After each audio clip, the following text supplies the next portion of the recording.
Hi Taurus, welcome pa sa ating channel. At ito ay inyong daily gabay tarot reading for December 11, 2024. Please be reminded kung naka-resonate kayo, comment down. Kung hindi kayo naka-resonate, ibigay niyo po sa iba kasi channel reading po ito. This is for you Taurus ngayon December 11, 2024.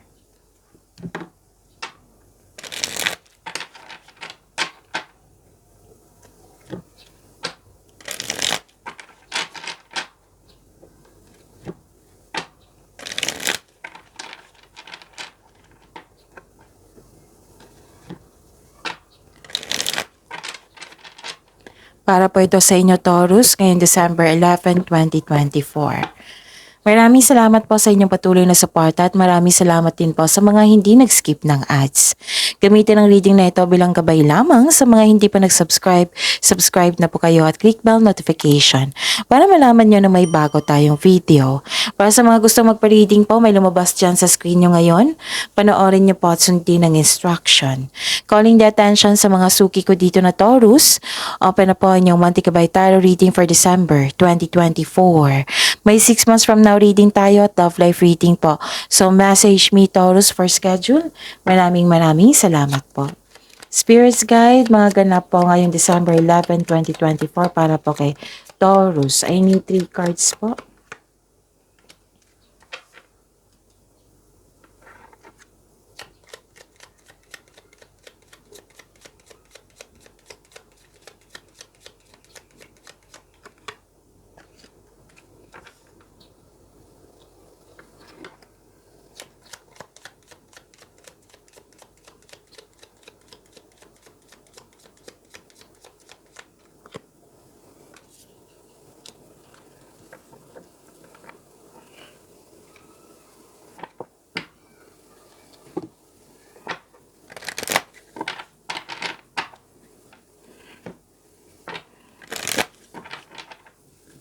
Spirits Guide, mga mensahe po para kay Taurus ngayong December 11, 2024. I need 2 cards po.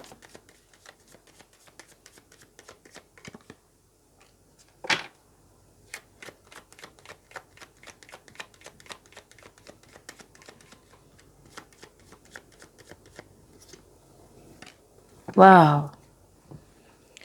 Taurus, ngayon December 11, 2024. Prosperity. Wow. Prosperity nakikita ko dito. May grupo ng tao dito na may grupo ng tao dito na nag-uusap regarding sa property. Pwede lang din ang ilan sa inyo nagbakasyon sa bahay or may balak kayong magbakasyon sa bahay kasi you felt relaxed, calm, and security pag nasa bahay kayo. Nakikita ko rin dito na may nag-uusap regarding sa domestic matters. May nag-uusap talaga dito na regarding sa property. Okay? May new beginning. Pwedeng kakasimula lang na isang connection sa isang tao. Kakasimula mo lang sa anong tawag dito?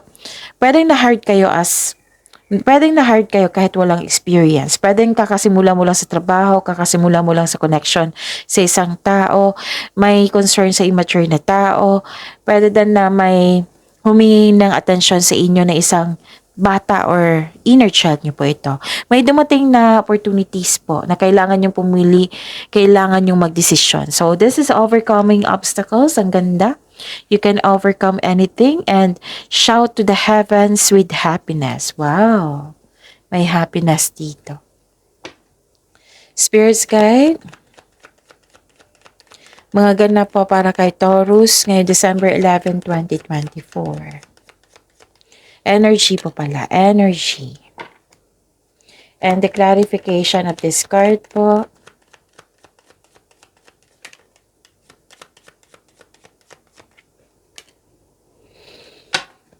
Remember Taurus, at the end of the day, alam mo na ikaw lang ang taong may kakayahan at responsable na gumawa ng sarili mong katotohanan at kinabukasan. So ano yung energy mo Taurus? Nakita ko dito you're not happy.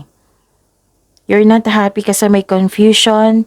So, iwas kayo ha sa iisip ng mga negativity kasi nakakasama yan sa inyo. Kailangan mo ng time for reflection. Pwedeng hindi ka happy kasi na nagkaroon ng disconnection sa isang tao. Or hindi kayo nagkasundo. Pwedeng may delay na nangyari. Pero magiging okay naman to eh. Kailangan mo lang nahabaan yung pasensya niyo po, Taurus. At nakikita ko rin dito na nagkaroon po ng panlilinlang, deception. Baka ito yung dahilan na hindi kayo happy.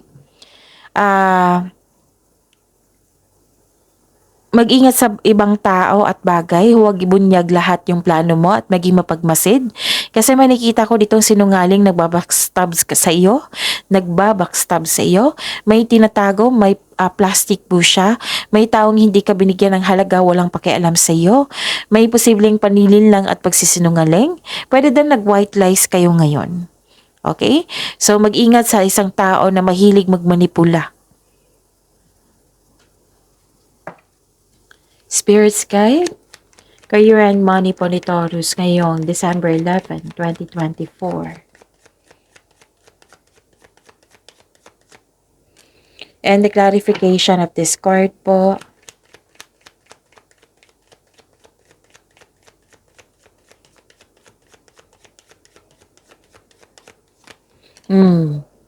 Naghihintay kayo dito. Ano to eh? Naghihintay kayo. Pwedeng yung delay. Nagpa siya kayong hintayin. Pwedeng ganun. Nakikita ko dito na nagkaroon po ng parang naghihintay kayo dito ng job opportunity or contract. There may be delays and frustration. Frustration po. Same thing sa kaperahan. Nagkaroon po ng delay. Tapos kung regarding sa kaperahan, huwag magdesisyon agad na mag-invest kayo or maggasta sa isang bagay. Pag-isipan nyo po ng mabuti po. Okay?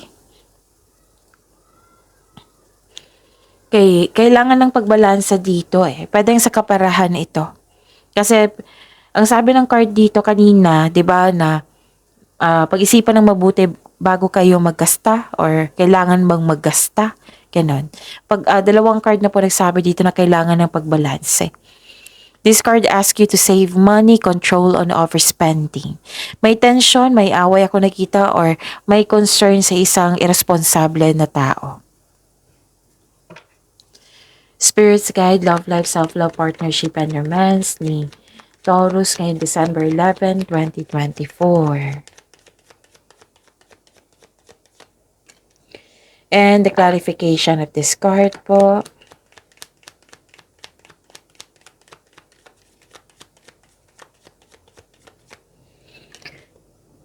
Wow. Maraming salamat po sa patuloy na tiwala sa suporta sa ating channel at maraming salamat din po sa mga hindi nag-skip ng ads. May sobra sa alak dito, Taurus, kaya na-drain yung energy mo or may kasama ka na mahilig sa alak. Some of you hindi general po to. So, pwede din may, 'di ba, may sinungaling sa inyo. Okay? What I meant is may nagsisinungaling sa iyo, may taong hindi totoo sa inyo. Lumabas din siya dito.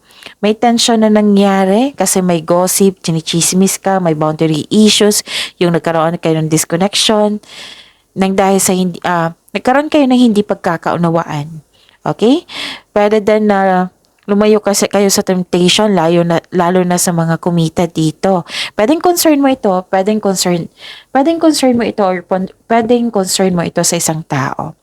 May nakita ko ditong tao nakipag-inuman, nakipag-flirt, magkakaroon ng affair. So, know your worth, protect your inner peace po, accept and move forward towards your goal. Okay? At nakikita ko rin dito na may changes. Sa mga single, may chance na ma-meet mo yung new romantic partner mo ngayon.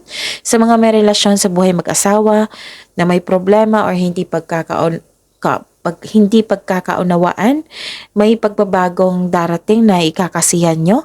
So this can also means a blessing in your relationship. May magandang may magandang new experiences after a time of sadness. So, you are moving from a painful cycle to happiness. Embrace this new situation.